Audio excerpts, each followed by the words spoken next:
Hi everyone. Let's start paper 4 alternative to practical October-November 2023 variance 41. Duration of this paper is 1 hour.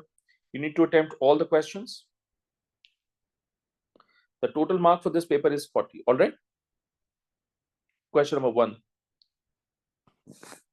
A student investigates the rate of reaction. Okay, rate of reaction investigate करना चाहते हैं हम. याद रखिएगा कि rate of reaction को investigate करने की दो डिफरेंट सिचुएशंस हैं हमारे पास और दोनों में से कोई भी एक चीज पूछी जा सकती है आपसे. Rate of reaction is basically change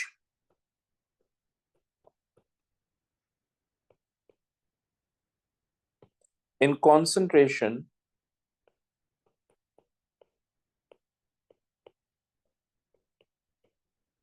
over time taken, या फिर rate is basically reciprocal of time. तो रेट ऑफ रिएक्शन को फाइंड आउट करने के ये दो पॉसिबल मेथड्स हो सकते हैं.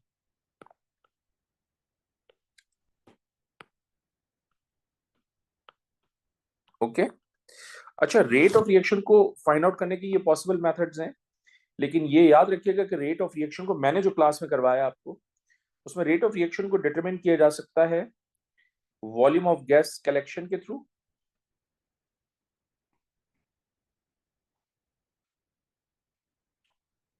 अमाउंट ऑफ कंटेंट डिक्रीजेस के थ्रू,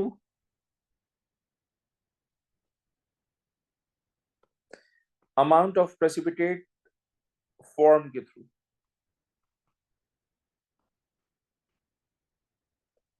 ये अमाउंट ऑफ प्रेसिपिटेट अपीयर. ठीक है. बिटवीन कैल्शियम कार्बोनेट, याद रखिएगा कि कैल्शियम कार्बोनेट का फॉर्मूला होता है CaCO3. इसको हम लाइमस्टोन भी कहते हैं, इसको हम मार्बल चिप्स भी कहते हैं.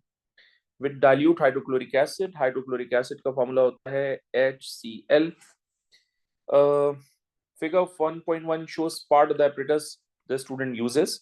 The student determines the rate of reaction by measuring the volume of carbon dioxide produced in a fixed time. मतलब कहने का ये है कि जनाब आपके पास कैल्शियम कार्बोनेट है, आप इसको रिएक्शन करवा रहे हैं हाइड्रोक्लोरिक एसिड के साथ. ये कन्वर्ट हो रहा है कैल्शियम क्लोराइड में, वाटर में और कार्बन डाइऑक्साइड में. तो ये जो volume of carbon dioxide produce होगी इसके थ्रू आप रेट ऑफ रिएक्शन मेजर करोगे, और यही मेरा पहला पॉइंट भी था यहाँ पर. ठीक है ना. एग्जामिनर ने ये हमें डायग्राम दे दी है.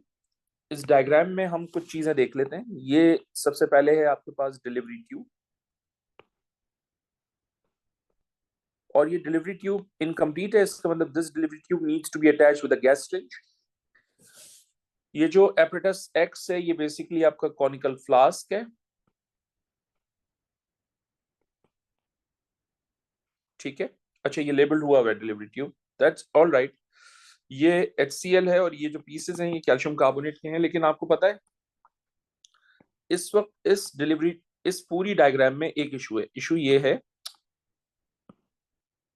कि this delivery tube can not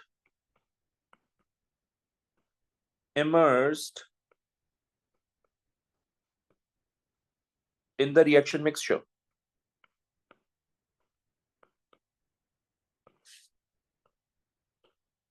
ये डिलीवरी ट्यूब हमेशा रिएक्शन मिक्सचर से थोड़ा सा ऊपर होनी चाहिए. ये रिएक्शन मिक्सचर से यहाँ हो. ठीक है, यहाँ होनी चाहिए. ये जो बाकी बना के दिया भाई ये गलत है. ऑलराइट, मैंने जितनी डायग्राम्स आपके साथ शेयर की थी एक्सपेरिमेंटल टेक्निक्स पढ़ाते हुए, उन तमाम डायग्राम्स में ऐसे ही था कि हम डिलीवरी ट्यूब को कभी भी सोल्यूशन के अंदर डिप नहीं करते. अगर हम सोल्यूशन के अंदर डिप करते हैं तो फिर रिएक्शन जो है वो खराब हो जाता है, कलेक्शन ऑफ गैस सही तरह से नहीं होती. Part 1, name apparatus x. तो ये हमने कहा था कि कॉनिकल फ्लास्क है, तो हम इसको कह देते हैं conical flask.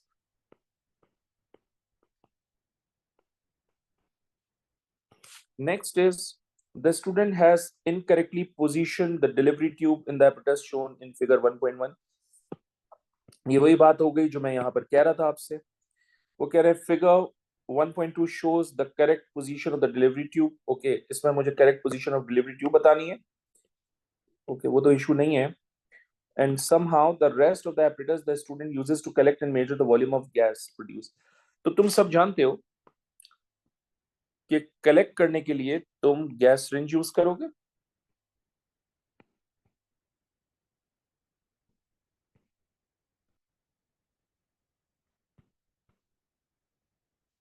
And obviously measure करने के लिए gas syringe needs to be graduated, यानी उस पर ग्रेजुएशन मार्क हो. तो ग्रेजुएटेड गैस सिरिंज आपको चाहिए. हम यहां से कर लेते हैं.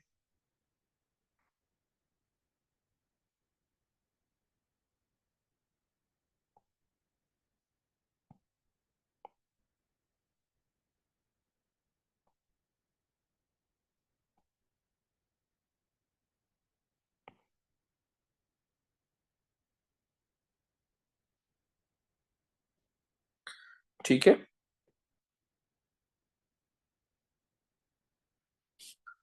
इस डिलीवरी ट्यूब को हम अटैच कर देते हैं गैस सिरिंज के साथ.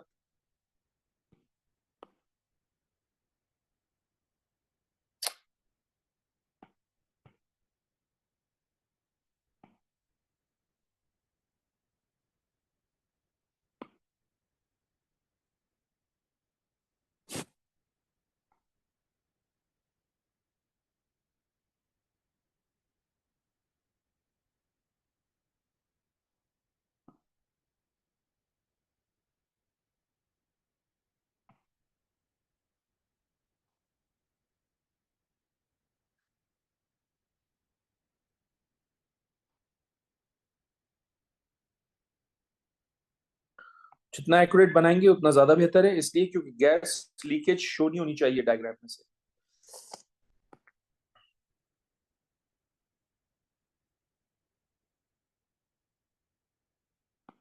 ठीक है, और ये ग्रेजुएशन मार्क हो गया आपका.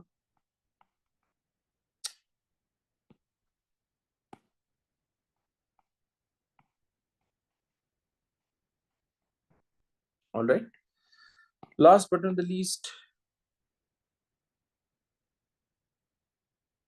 ये प्लंजर को आपने कंप्लीट कर दिया. तो ये आपकी ग्रेजुएटेड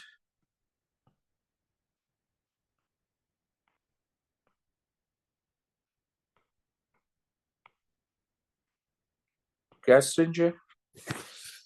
ये आपका कॉनिकल फ्लास्क है.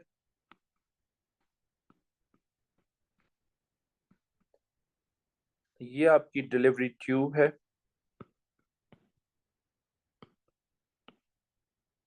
ओके.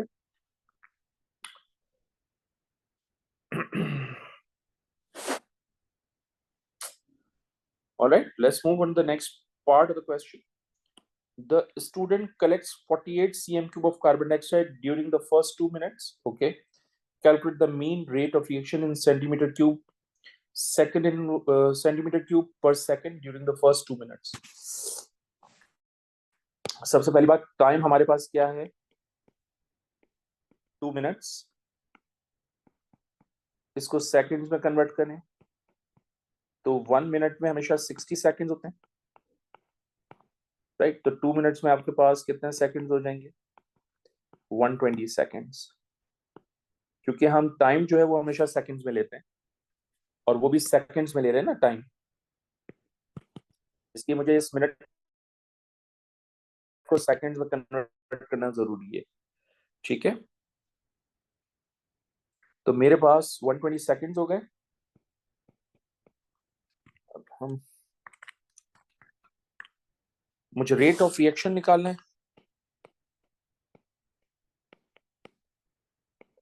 तो रेट ऑफ रिएक्शन निकालने के लिए जो वॉल्यूम ऑफ गैस है वो लेंगे हम, विच इज 48.0, और उसको डिवाइड कर देंगे टाइम से, विच इज 120 सेकेंड्स. ये जो वॉल्यूम है इसकी यूनिट हो जाएगी सेंटीमीटर क्यूब, और ये जो टाइम है इसकी यूनिट हो जाएगी सेकेंड. तो यहां से अगर हम आंसर लेंगे तो ये हो जाएगा 0.4 सेंटीमीटर क्यूब पर सेकेंड. सो हम यहां लिख देते हैं 0.4 centimetre cube per second. Okay, I hope it makes sense to you. Next is question number 2. Question number 2 is acid and alkali reaction, which means it is neutralization. Hydrochloric acid is neutralized when it is added to aqueous potassium hydroxide. ये equation आपके सामने है. The reaction is exothermic. If the reaction is exothermic, इसका मतलब delta H की value needs to be negative. और मैंने class में बताया कि why this reaction is exothermic. देखो, पोटेशियम आयन स्पेक्टेटर आयन है, कैंसिल हो जाएगा. क्लोराइड आयन स्पेक्टेटर आयन है, कैंसिल हो जाएगा. सो यहां से क्या बचेगा आपके पास? Hydroxide ions. यहां से क्या बचेगा आपके पास? H+ ions. ये दोनों मिलकर क्या बनाएंगे? Water. Right? So oppositely charged ions are involved in the formation of a covalent bond, which means it is a bond forming process, and bond forming process is always exothermic, and so we have delta H negative. Okay. वो आपसे question कर रहे हैं कि P is an aqueous potassium hydroxide. तो इसका मतलब जो P है वो आपका पोटेशियम हाइड्रोक्साइड है, और Q जो है वो 2.24 मोल पर DM क्यूब हाइड्रोक्लोरिक एसिड है. तो ये आपका Q है, और इस हाइड्रोक्लोरिक एसिड की कॉन्सेंट्रेशन दे दी है एग्जामिनर ने हमें. Student determines the concentration of potassium hydroxide in P.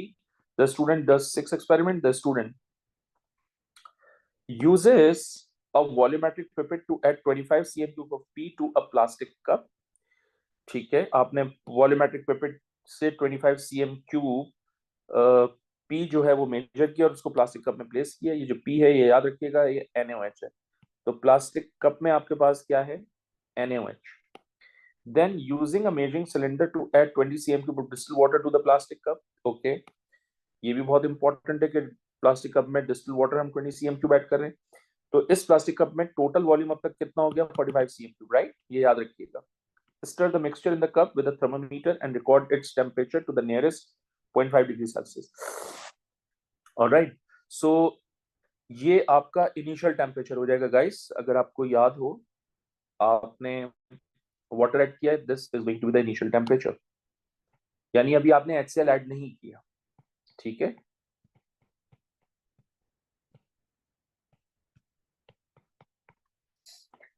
इसके बाद आप क्या करेंगे? ब्यूरिट से ऐड करेंगे 5 cm cube of Q to the plastic cup and stir.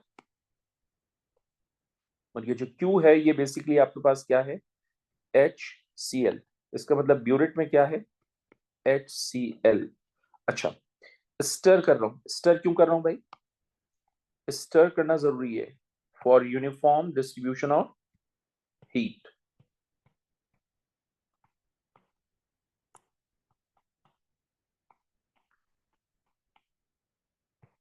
For uniform distribution of heat, we need to stir the mixture so that all parts of the solution will get uniform heat. Record the highest temperature reached. ये आपका highest temperature होगा. तो जाहिर सी बात है ये आपका highest temperature है और ये आपका initial temperature है. तो इन दोनों को यूज करके, यानी आप समझ लीजिए ये आपका T1 है और ये आपका T2 है. इन दोनों को यूज करके आप डेल्टा T निकाल सकते हैं, which is T2 minus T1. Right, temperature change आ जाएगा यहाँ से. Empties the plastic cup and rinse it with water. Repeat experiment 1/6 using 5 different volumes of distilled water and Q so that the total volume of the cup is always 56. That is the most important thing. That is the most important thing, that the total volume of the cup is always 50 cm. इसका मतलब आपके पास तीन चीजें हैं. आपके पास NaOH है, आपके पास HCl है, और आपके पास वाटर है. ये तीनों चीजें प्लास्टिक कप के अंदर अवेलेबल है, और इन तीनों का वॉल्यूम जो है, टोटल वॉल्यूम, वो 50 cm क्यूब होना चाहिए. तो अगर रेट ऑफ रिएक्शन निकालना हो आपने, तो depth of the solution needs to be constant in all the experiment. इसको कहते हैं depth of the solution has to be constant.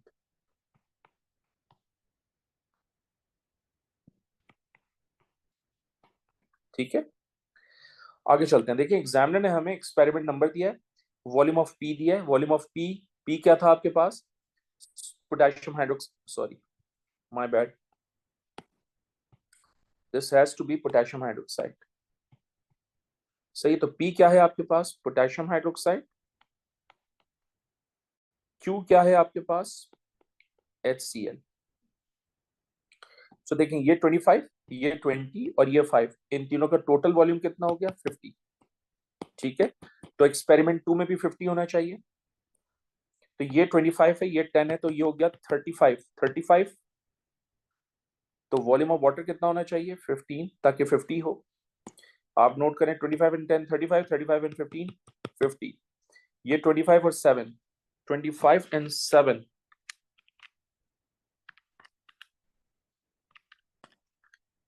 So volume यहां पर होना चाहिए आपके पास 18.0। मैं 18 नहीं लिख सकता, इसलिए क्योंकि यहां पर एग्जामिनर ने 1 डीपी लिया है, राइट? तो जब 1 डेसिमल प्लेस पे वैल्यू दी है, तो इसका मतलब मैं यहाँ पर 18.0 लिखूंगा। आप नोट करें, यहाँ पर एग्जामिनर ने डीपी लिया ही नहीं है, राइट? तो मैं एज इट इज लिखूंगा। तो मेरी ये कॉलम मैंने फिल कर लिया, ये कॉलम भी मेरा फिल हो गया। सही है। तो आप नोट करें, इन तमाम में depth of the solution 50 cm³ है। ऑलराइट, ये आपका इनिशियल टेम्परेचर आपने रिकॉर्ड किया, ये आपका हाईएस्ट टेम्परेचर रीच रिकॉर्ड किया। आप इन दोनों को, यानी ये आपका क्या हो जाएगा? T2, और ये आपका क्या हो जाएगा? T1। तो ये आपका क्या हो जाएगा? Temperature change which is your temperature rise. तो आप इन दोनों को सब्ट्रैक्ट करेंगे तो 2 आएगा, इन दोनों को सब्ट्रैक्ट करेंगे तो 4 आएगा, इन दोनों को सब्ट्रैक्ट करेंगे तो 6 आएगा, इन दोनों को सब्ट्रैक्ट करेंगे तो 6.5, इन दोनों को सब्ट्रैक्ट करेंगे तो 6.5, इन दोनों को सब्ट्रैक्ट करते हैं 33 minus 26.5 is going to be 6.5, यानी टेम्परेचर में कोई फर्दर चेंज नहीं आ रहा। सही है ना? ये नोट करने की बात है कि यहां से लेकर यहां तक टेम्परेचर चेंज या टेम्परेचर राइज कांस्टेंट। ओके, यानी उसमें कोई मजीद वेरिएशन आ नहीं रही है। ठीक है,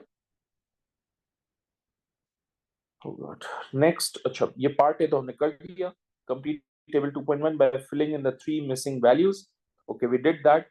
बट 3 मार्क्स बहुत कन्वीनियंटली हमें यहाँ मिल जाएंगे, इतना बड़ा इशू नहीं होना चाहिए। Okay, next is parts of the thermometer used in experiment 5 are shown in figure 2.1.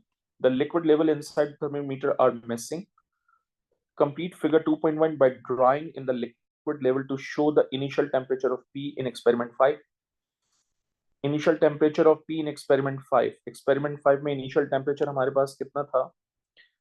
26.0। तो मुझे 26.0 पे जाना है, तो मैं इस तरह से लाइन ड्रॉ कर देता हूँ।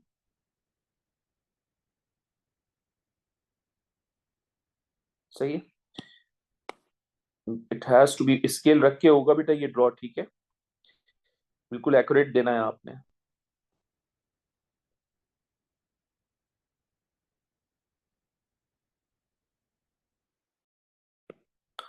और higher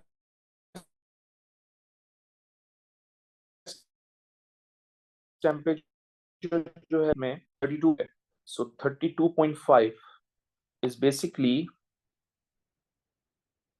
somewhere around here।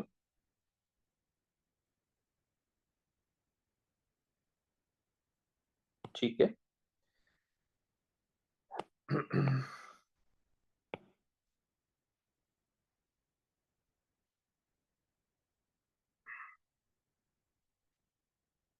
draw a graph of temperature rise against volume of Q on the grid in figure 5.5। आप नोट करें, आपके पास टेम्परेचर राइज है और वॉल्यूम ऑफ Q है, तो ये बेसिकली आपका क्या हो जाएगा? डिपेंडेंट वेरिएबल, बिकॉज ये y एक्सिस पे।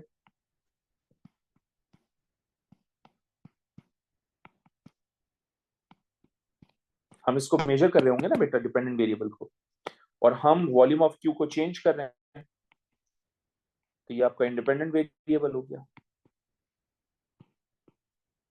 क्योंकि ये x एक्सिस पे। You should plot a point 0, 0 as there is no temperature rise when no Q is added। बिल्कुल सही बात है, जब आपने कोई टेम्परेचर राइज नहीं किया था तो 0 था, तो एक पॉइंट जो है वो आपका 0, 0 हो गया, ये आ गया आपका 0, 0। ठीक है, plot the temperature rise and volume of Q from table 2.1। Okay, so मैं तो थोड़ा सा मुश्किल हो जाएगा ये, because it is going to be tough for me, because ये काफी बड़ा डेटा है। वेट लेट मी इसको एक्सट्रैक्ट कर लेता हूँ। मैं कोशिश करता हूँ कि मैं इतना पोर्शन यूज कर लूँ जो मुझे चाहिए, ताकि मुझे ग्रिड को प्लॉट करने में आसानी हो। ओके, चल I try to fix it. जी, वॉल्यूम ऑफ क्यू मेरे पास है 5 और मेरे पास डेल्टा टी है 2। तो एक पॉइंट तो ये आ गया आपके पास, ठीक। उसके बाद दूसरा है 10 और टेम्परेचर राइज है 4, ये आ गया आपके पास। फिर है 15, 15 पे है 6, ठीक है। फिर है 18। अच्छा, अब जरा देखते हैं कि 18 कहां पर होगा। ये 15.5, ये 16, 16.5 17, 17.5 18, यानी ये है 18 आपका। 15 16 16.5 17 17.5 18, this is going to be your 18, ठीक है। इस 18 के ऊपर टेम्परेचर राइज कितना है हमारे पास, 6.5। तो ये हो जाएगा 2 4 6 और 10, 2 4। Okay, now this is tricky part. ये है आपका 6.5,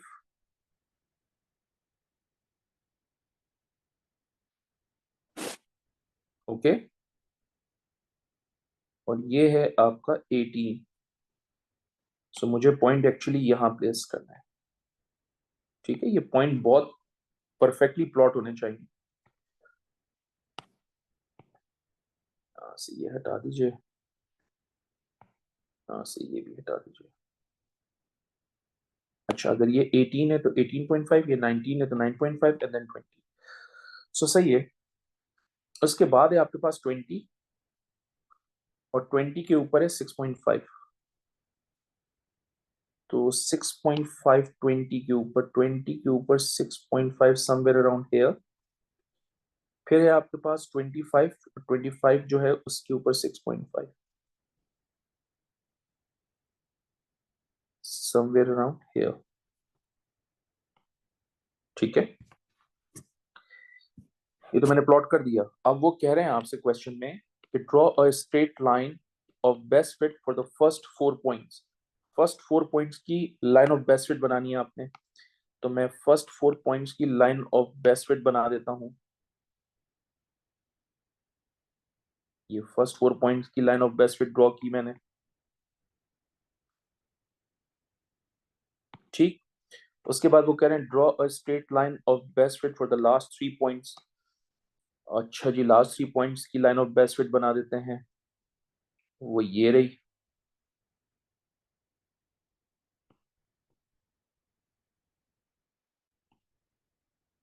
ठीक। फिर वो कह रहे हैं extend the line so that they intersect. Okay, I did that, ये इंटरसेक्ट हो गई यहाँ पर, ठीक है।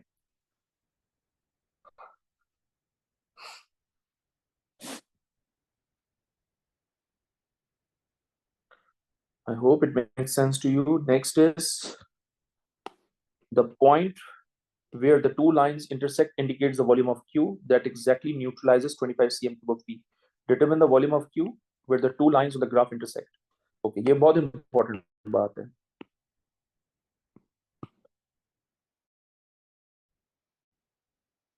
तो जहां इंटरसेक्ट हुआ वो आपका वॉल्यूम Q है, ये है वॉल्यूम Q। ओके, तो अगर ये 15.5 16 16.5, ये 16, ये 16.5 इन दोनों के बीच में है। तो 16 और 16.5 के बीच में तो 16.25 कर ले, right. Can be 15.5 16 16.5 16.5। Just hold on a second. 16.5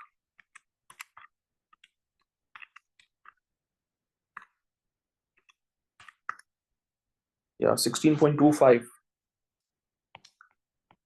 तो ये 16.25 cm क्यूब हो जाएगा, right.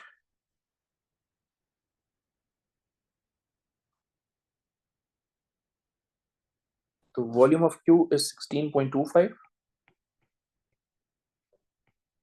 cm3. Next is Q is 2.24 mole per dm cube hydrochloric acid. Use your answer to T to calculate the concentration of potassium hydroxide in P. Okay. So first of all, मुझे Q का volume पता है, मुझे Q की concentration पता है, इसका मतलब मैं सबसे पहले मोल्स ऑफ Q निकालूंगा.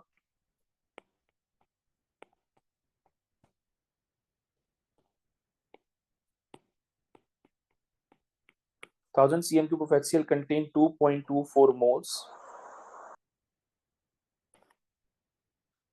और अगर हमारे पास 16.25 cm³ है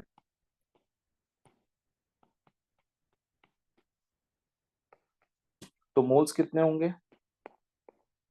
तो moles of HCl, hold on, 16.25 into 2.24 divided by 1000, so it's going to be 0.0364 moles, right? जो मोल्स HCl के हैं वही मोल्स KOH के भी होंगे बिकॉज रेशियो 1:1 का है.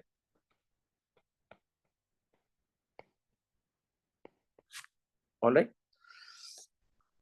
अब ये जाहिर सी बात है, आपने प्लास्टिक कप में कितना पोटेशियम हाइड्रोक्साइड इंट्रोड्यूस किया था? अगर आपको याद हो, आपने प्लास्टिक कप में 25 cm³ प्लास्टिक कप में प्लेस किया था, राइट?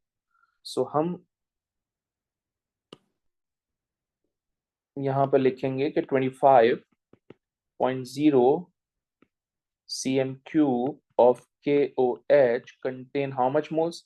0.0364 moles.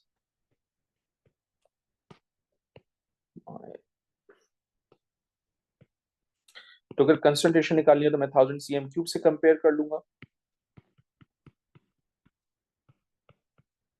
सो यहां से कॉन्सेंट्रेशन ऑफ KOH यानी P की कितनी आ जाएगी? ये हो जाएगा 0.0364 इंटू 1000 डिवाइडेड बाय 25.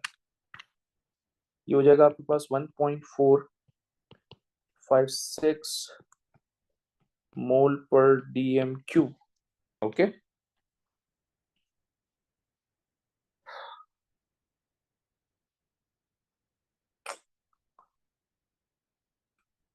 अच्छा, एग्जामिनर ने यहाँ 3 sig यूज किया, राइट?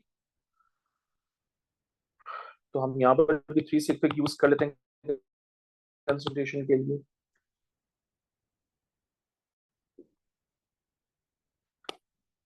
तो हम यहाँ लिख देते हैं 1.456 है, तो 1.46 कर देते हैं मोल पर dm³. ठीक है.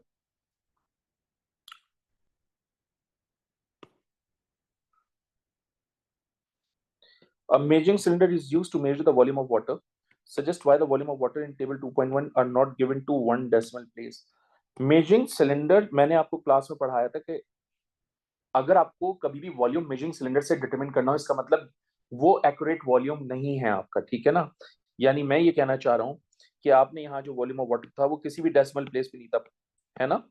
दैट इंडिकेट्स कि आपने इस वॉल्यूम को ना तो ब्यूरेट से मेजर किया ना पिपेट से मेजर किया, अल्टीमेटली आपने इसको मेजरिंग सिलेंडर से मेजर किया. और वो कह भी रहे हैं आपसे कि 20 cm³ ऑफ डिस्टिल्ड वाटर को आप मेजरिंग सिलेंडर से मेजर कर रहे हो. ठीक है. तो एक्यूरेट वॉल्यूम मेजर नहीं किया जाता मेजरिंग सिलेंडर से.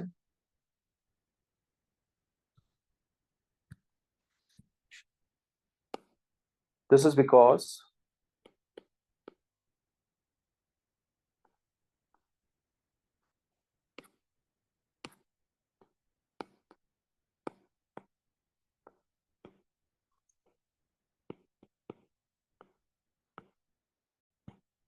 we cannot measure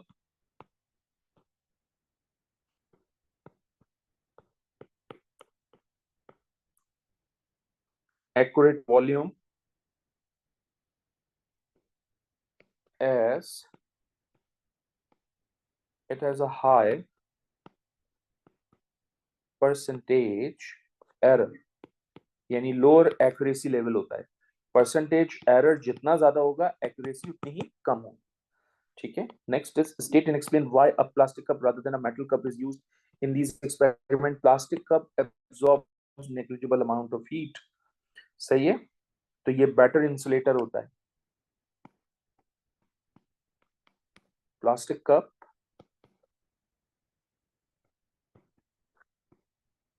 is a good insulator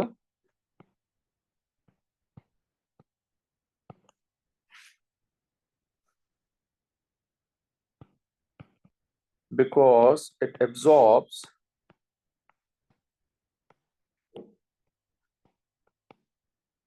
negligible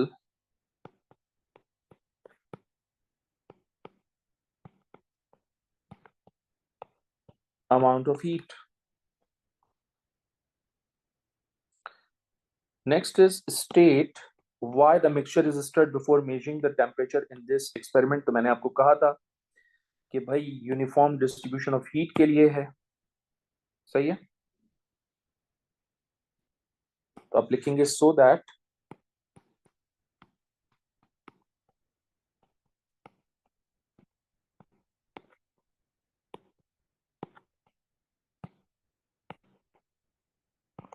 all parts of the solution will get uniform heat. So that's the end of this question. Let's start question number 3. A student investigates solution X and solution Y. Both solution are colorless. अगर दोनों solution colorless हैं तो इसका मतलब ये हुआ कि भाई ट्रांजिशन एलिमेंट नहीं है, बिकॉज ट्रांजिशन एलिमेंट तो कलर्ड सॉल्यूशन बनाते हैं, नो ट्रांजिशन एलिमेंट। तो पहली तो इंफॉर्मेशन ये कलेक्ट हो गई। The student does some test on x.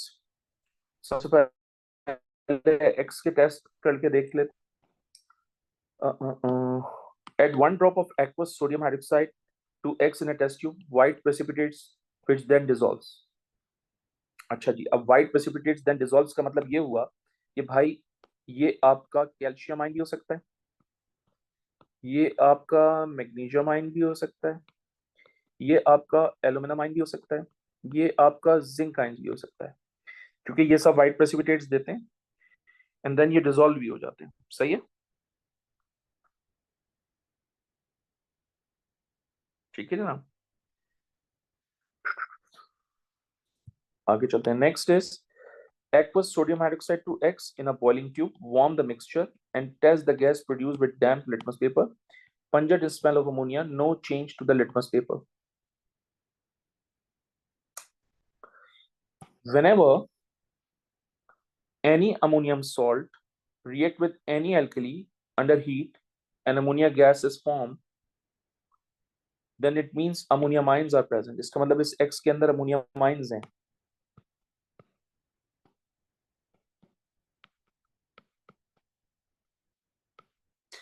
और जाहिर सी बात है no change in the litmus paper, इसका मतलब ये जो लिटमस पेपर था ये ऑलरेडी ब्लू था जब भी, और ये भी एल्कलाइन गैस होती है, क्योंकि ये एल्कलाइन गैस है और ब्लू लिटमस आपने यूज किया था माइट बी, जिसकी वजह से कोई चेंज नहीं हुआ लिटमस पेपर पे। अगर ये रेड होता तो ये फिर ब्लू में कन्वर्ट होता। So this might be the mistake, examiner ने ब्लू ले लिया है instead of red to confirm the gas. Okay, so this might be the source of error in the experiment. आगे चल के देखते हैं एग्जामिनर इससे रिलेटेड क्या बात करना है। Add aqueous dilute nitric acid and aqueous barium nitrate to solution X in the test tube. White precipitates. Okay. So whenever we add barium ions and we'll get white precipitates, iska matlab we can have sulfate ions.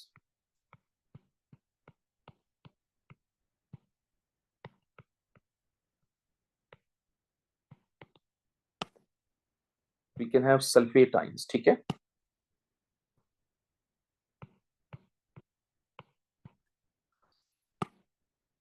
Part of the method of test one is missing. बिल्कुल सही बात है। देखो आपने उसने आपको कहा कि 1 drop of aqueous sodium hydroxide add किया in a test tube, white precipitates आए, लेकिन डिसॉल्व तो वो उस वक्त होंगे ना जब आप excess aqueous sodium hydroxide use करोगे। तो that part of the missing यहाँ पर लिखना चाहिए था उसको, excess aqueous NaOH dissolves the white precipitates, ये मिसिंग है, तो आप यहां पर लिखेंगे एक्सेस एक्वस NaOH।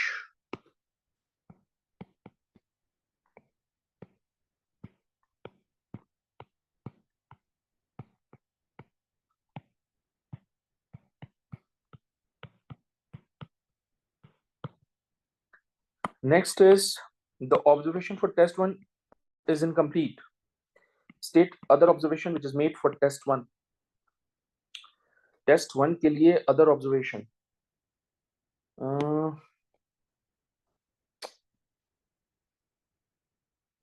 बिल्कुल सही बात है। जब आप excess aqueous ammonia sorry excess aqueous sodium hydroxide add करते हैं और वो डिसॉल्व होता है तो वो डिसॉल्व होकर कलरलेस सॉल्यूशन में कन्वर्ट होता है। सो यहाँ पर लिखना चाहिए था एग्जामिनर को कलरलेस सॉल्यूशन, उन्होंने नहीं लिखा।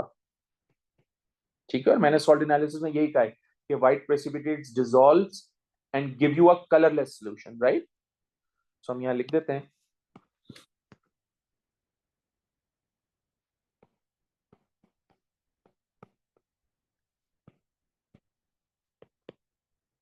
colorless solution is obtained.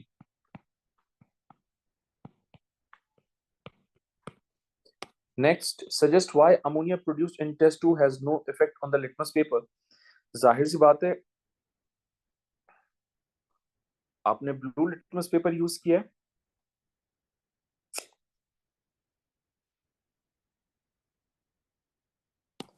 so this might be the source of error. So blue litmus paper was used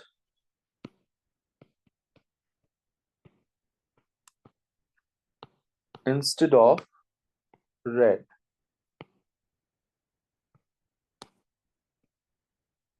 ठीक है, next is solution X contain two cations. Identify the cation in solution X which produces ammonia in test 2.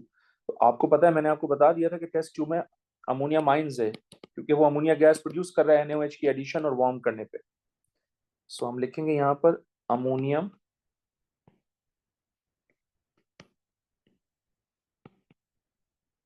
ions. Next is explain why the student cannot identify the second cation in solution X from the test and observation in table 3.1. जाहिर सी बात है, अगर हम कह रहे हैं कि these might be the cations along with this, तो जाहिर सी बात है ये सारे के सारे cations तो NaOH में सेम टेस्ट ही और सेम ऑब्जर्वेशन ही शो करेंगे ना। तो फिर हम डिफरेंशिएट कैसे करेंगे? डिफरेंशिएट करने के लिए we need to go for aqueous ammonia so that we can find out कि what's going on actually in this test, right. So क्योंकि हमने सिर्फ एक ही रिएजेंट यूज किया और वो उस रिएजेंट की वजह से observation for all the test would be same, which is why हमें सेकंड कैटाइन को डिटरमिन करना हमारे लिए डिफिकल्ट होगा। सो हम यहाँ लिख सकते हैं it is more difficult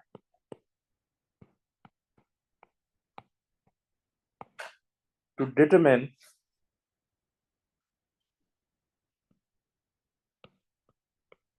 the second cation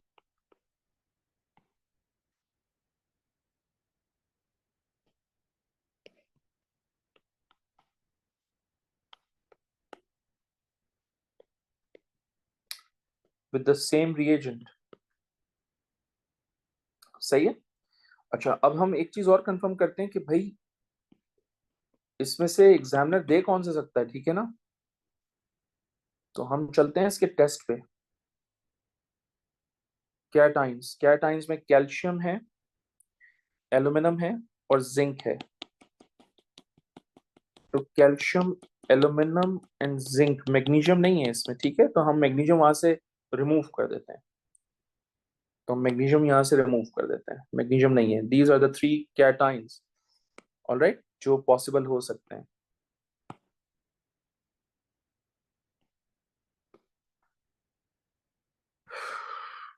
alright,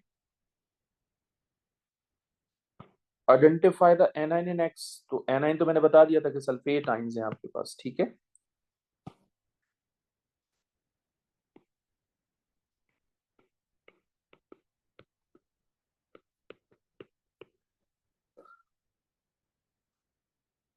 Next part, B part 1.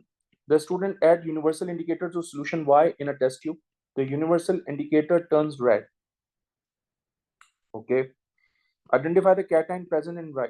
तो भाई अगर रेड आता है तो मैंने आपको लिखवाया था कि whenever strong acid is there, universal indicator का हमेशा रेड कलर होगा. इन स्ट्रॉन्ग एसिड, याद रखिएगा, acid gives red color. If you remember, an acid का मतलब hydrogen ion, because all acids donates hydrogen ion in aqueous medium, right? So वो cation आपसे पूछ रहे हैं, तो हम लिखेंगे hydrogen ion. The student adds a piece of magnesium ribbon to Y. सही है. तो अगर मैं मैग्नीशियम रिबन को हाइड्रोजन आयन में ऐड करता हूं, तो आप जानते हैं कि मैग्नीशियम इज मोर रिएक्टिव. वो हाइड्रोजन आयन को डिस्प्लेस करेगा in the form of hydrogen gas और खुद कन्वर्ट हो जाएगा मैग्नीशियम आयंस में, right? That's what we have done in the class. ये आपके पास इक्वेशन गिवन भी है रजिस्टर में.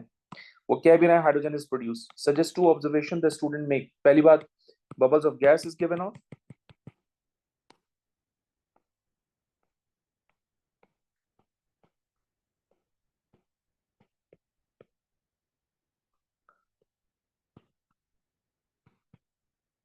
और दूसरी बात, जब मैग्नीशियम आयन बनेगा तो उसका कलरलेस सॉल्यूशन ऑब्जर्व होगा.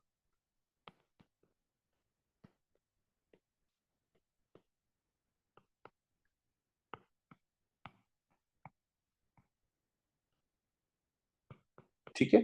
और याद रखिएगा कि यहां पर हाइड्रोजन मॉलिक्यूल फॉर्म हुआ है, और हाइड्रोजन मॉलिक्यूल का मतलब कोवलेंट बॉन्ड की फॉर्मेशन हुई है, राइट? कोवलेंट बॉन्ड की फॉर्मेशन हुई है. And formation of a bond is always exothermic, because bond forming process है. इसका मतलब ये रिएक्शन एक्सोथर्मिक होगा. तो मैं यहाँ पर दो पूछ रहे हैं, दो तो ठीक है. थर्ड ये भी लिख सकते हैं कि एक्सोथर्मिक रिएक्शन है, एनर्जी रिलीज होगी जिसकी वजह से सोल्यूशन जो है वो वार्मर होगा.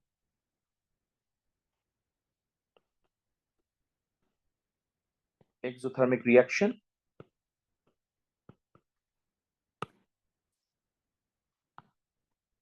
hence solution का मतलब surrounding. solution gets warmer,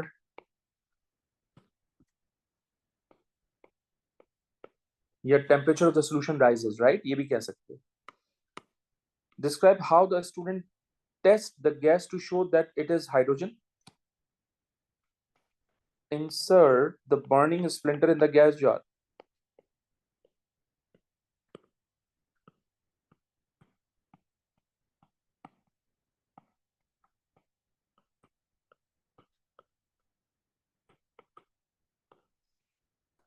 Observation क्या होगी? Splinter burns with a pop sound.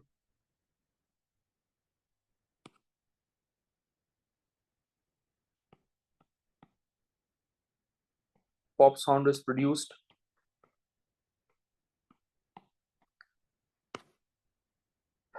The student adds dilute nitric acid and then add aqueous nitrate to Y. A white precipitate is formed. आप जानते हैं कि ये जो white precipitates होते हैं ये हमेशा क्लोराइड आयंस के होते हैं.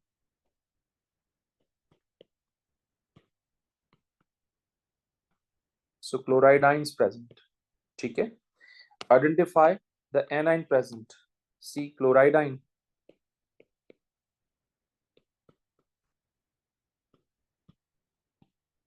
ठीक है.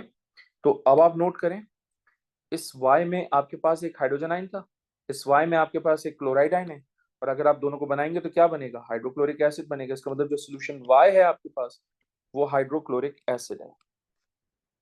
Hydrochloric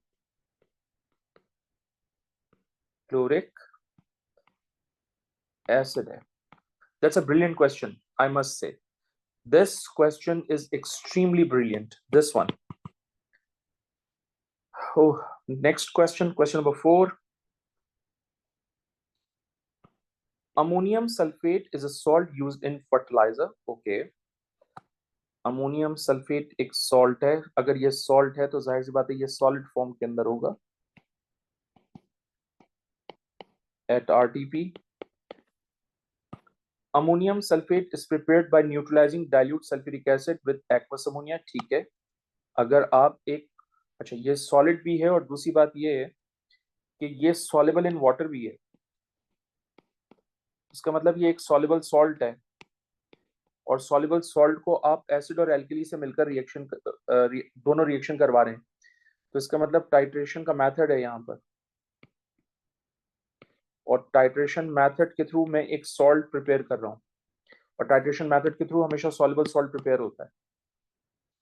Titration method is also called neutralization method. Okay, plan an experiment to prepare pure dried crystals of ammonium sulfate.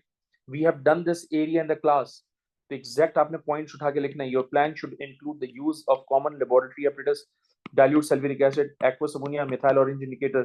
No other chemical should be used. Your plan should include the apparatus needed, the method to use. यानी आपने इनको use करना है. ठीक है, पहली बात तो ये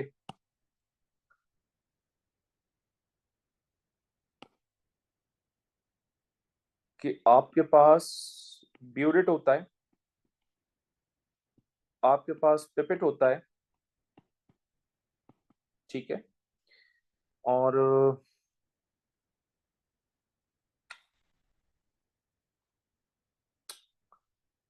आपके पास मिथाइल ऑरेंज इंडिकेटर है.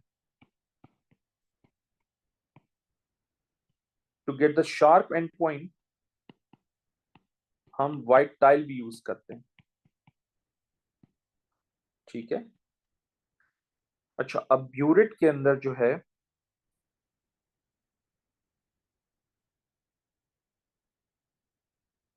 वो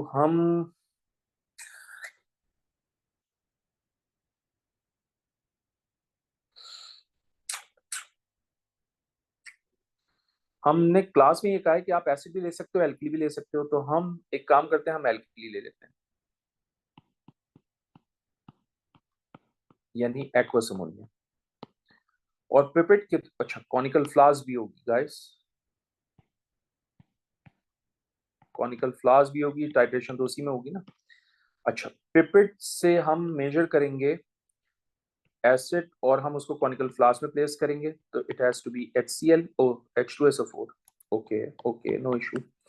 मिथाइल ऑरेंज का एसिड के अंदर कलर होता है रेड, और एल्कली के अंदर मैंने लास्ट लेक्चर में आपको बताया था येलो होता है.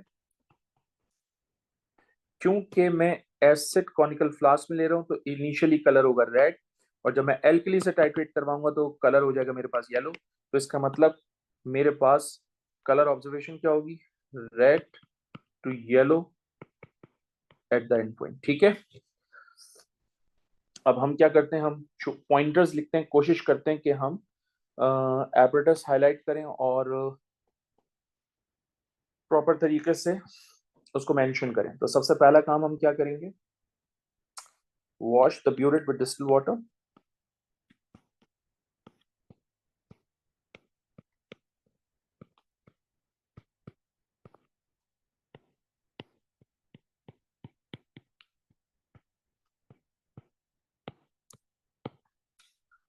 Rinse it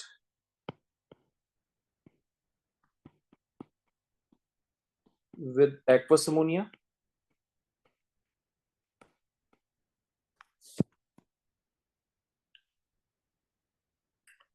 ठीक है,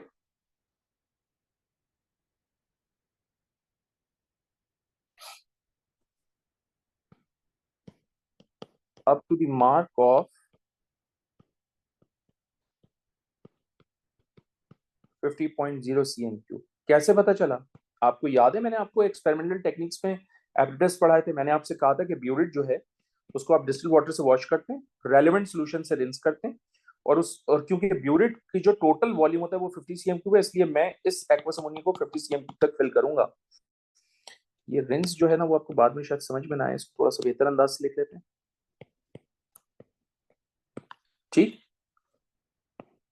इसके बाद मैं क्या करूंगा, how much space I have, oh lot of space actually. So इसके बाद मैं क्या करूंगा, पिपेट से known volume of acid measure करूंगा और उसको कॉनिकल फ्लास्क में प्लेस करूंगा. by using volumetric pipette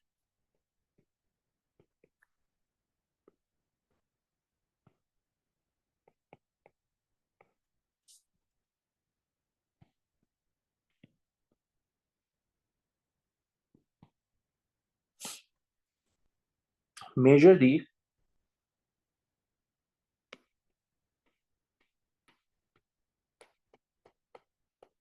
known volume of H2SO4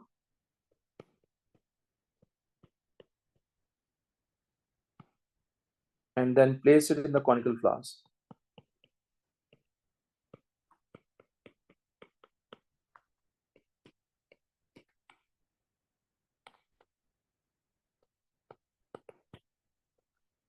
ठीक है. Add 2 to 3 drops of methyl orange indicator.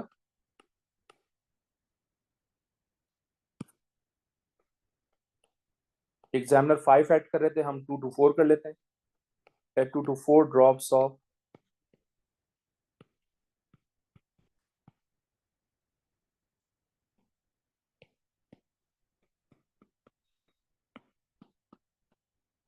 indicator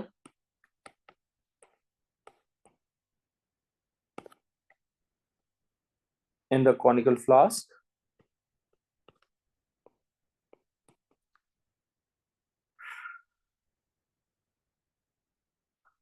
Add aqueous ammonia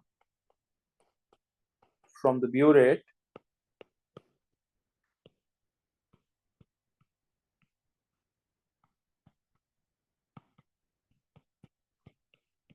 into the conical flask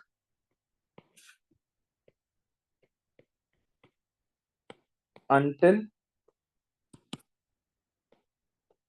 an endpoint is reached.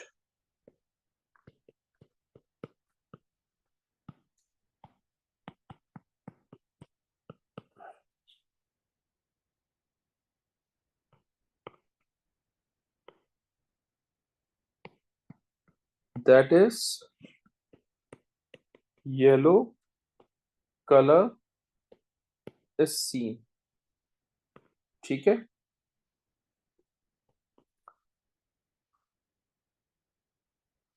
अब आप क्या करेंगे, सेम टाइट्रेशन दोबारा से परफॉर्म करेंगे बट इंडिकेटर यूज नहीं करेंगे. Perform the same experiment by adding the same volume of aqueous ammonia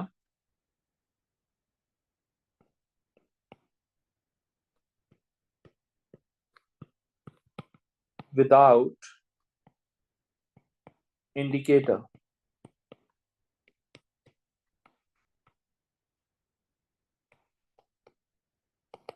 ठीक है. जब आप ये काम कर लेंगे, रिएक्शन हो जाएगा, तो जाहिर सी बात है अमोनियम सल्फेट बनेगा और वाटर बनेगा. आप क्या करेंगे, जो सोल्यूशन मिक्सचर है जिसको हम रिएक्शन मिक्सचर भी कहते हैं, solution mixture is also called reaction mixture. और इस रिएक्शन मिक्सचर में क्या होगा, आपके पास अमोनियम सल्फेट इन वाटर, इनको ट्रांसफर करेंगे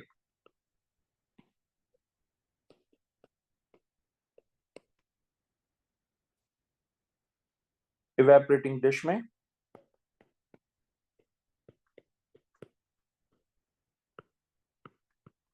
इवेपोरेटिंग डिश में ट्रांसफर करने के बाद हम इस रिएक्शन मिक्सचर को हीट करेंगे until a saturated solution is observed.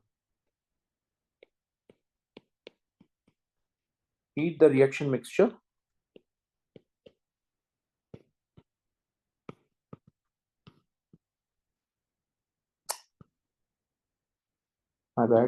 reaction mixture until a saturated solution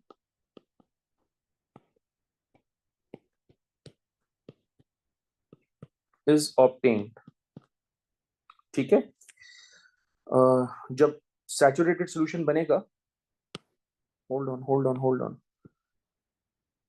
तो उसको आप ग्लास रॉड की मदद से चेक भी करोगे। याद है क्लास में बताया था मैंने, जब क्रिस्टल्स अपीयर हो जाए ग्लास रॉड के ऊपर तो फिर आप इस सॉल्यूशन को कूल करोगे। Allow the solution to cool at room temperature.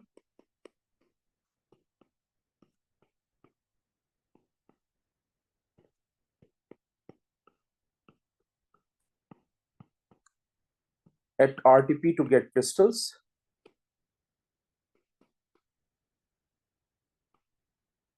ठीक है, जब क्रिस्टल्स हासिल हो जाएंगे तो उनको ड्राई करोगे ऑन द फिल्टर पेपर।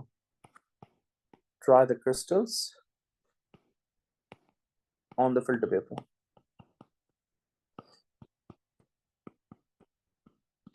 अच्छा, ड्राई करते हैं लेकिन ड्राई करने से पहले हम वॉश भी करते हैं विद कोल्ड वाटर, याद है?